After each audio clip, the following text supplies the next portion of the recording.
Ladies and gentlemen, things are not looking good in Kenya's political arena as the country moves closer to the next general elections 2027. You know, cameras captured police officers allegedly standing alongside groups of goons during an attack on Edwin Sifuna's convoy in Kisii. Ladies and gentlemen, we are surprised. We are not believing what we witnessed yesterday on Friday. Sifuna was attacked, but narrowly escaped death on the road from Kisii to Keroka, on his way to Keroka. After his convoy reached Keumbu Market, a group of goons who were captured by the camera, armed with sticks, and stones, allegedly descended on the convoy and launched the attack immediately.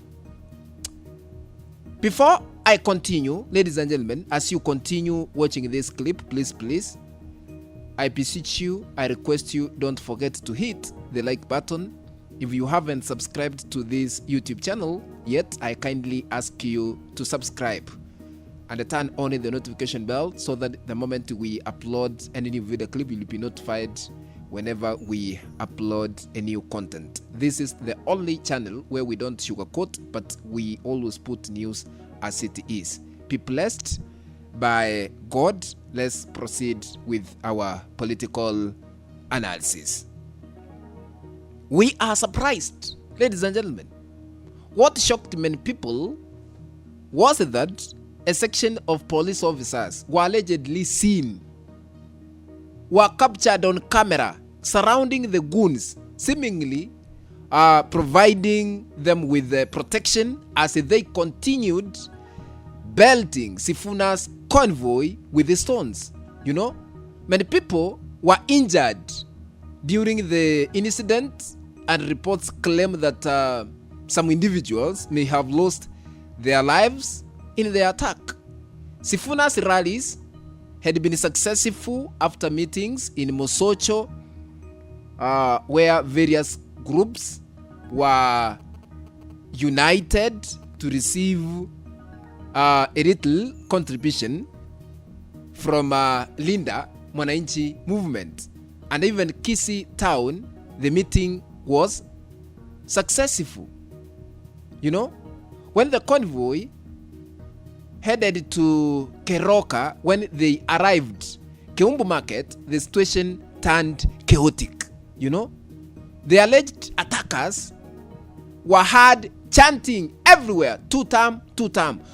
Those goons who were surrounded by a section of police officers, they had stones, they had sticks, but they were chanting two-term slogan while attacking Sifuna's convoy that was headed to Keroka. So suggesting support, maybe they had a support from politicians who currently are serving their first term in office and are seeking re-election in the next general election 2027. So that means those leaders who are eyeing to be re-elected in the next general elections were behind those goons. It is also alleged that Kisii Governor Paul Simbarati gathered border riders, traders or other businessmen and students from various universities within Kisii Town at the ATC grounds to prevent, or rather to hinder them from attending Sifuna's rally, promising that each person would receive, 2,000 at the end of the day. That is now the politics we are having currently. How comes? Investigation should be launched so that the culprits will face, or rather to face, a serious action through courts. Despite those allegations, Many people reportedly walked long distances into Kisii Town because there were very few motorcycles available, you know. Large crowds filled the town, Kisii Town itself, waiting to hear Sifuna speak. Actually, they wanted Sifuna to address them. Many were heard chanting one term all over. One term against Kasongo and one term against Simba Arati. They started later chanting Sisi ndio Sifuna, Sifuna ndio Sisi. You know, those slogans echoed throughout the town. Sisi ndio Sifuna, Sifuna ndio Sisi. Sifuna survived the attack together with the section of members of his team, including James Orengo, who is the governor in Siaya County, Senator Onyonka, who is serving Kisii County as the senator, Godfrey Osotsi, who is currently serving as the senator Vihiga County, Babu Owino, you know, and several members of parliament. They officially declared that they would politically campaign to remove Governor Paul Simba Arati and Kasongo from office in the next general elections 2027. I want to put this into perspective so that we can really understand. What does the attack on Sifuna's convoy mean? Number one, the Linda Mwananchi movement is becoming a major political force in Kenya.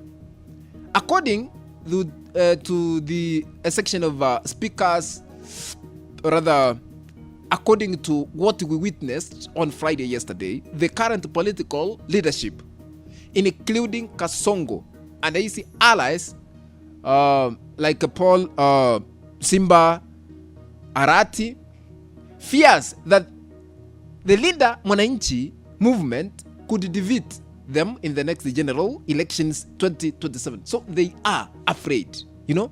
Sifuna also declared that anyone who believes they will not work maybe together with the Rigathi Gachagwa's movement or other political camp will be surprised because they are deceiving themselves. He said they must unite to ensure that Kasongo is voted out of office in the next general elections 2027. Point number two.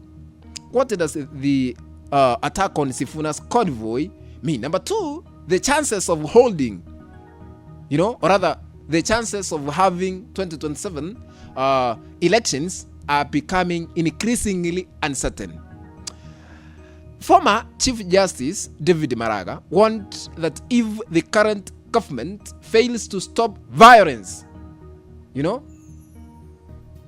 and attacks allegedly carried out by goons, because that's what we have witnessed all over this country, the 2027 elections may not take place, you know. Now, we are surprised. We are not believing what is really happening in Kenya. I want to ask you a question, ladies and gentlemen. Who do you think should be held responsible for the attack on Edwin Sifuna's convoy in Kisii, according to you? Please share your opinion in the comment section below. I look forward to reading your thoughts, maybe to have answers. Thank you for watching, and may our Supreme Being who lives in heaven bless you. But if you have not subscribed to our YouTube channel, please, I request you to consider subscribing, you know, and hit the bell so that the moment we upload any new video clip, you'll be notified that we have uploaded a new video clip to watch. Let's meet in the next video. Bye bye, ladies and gentlemen.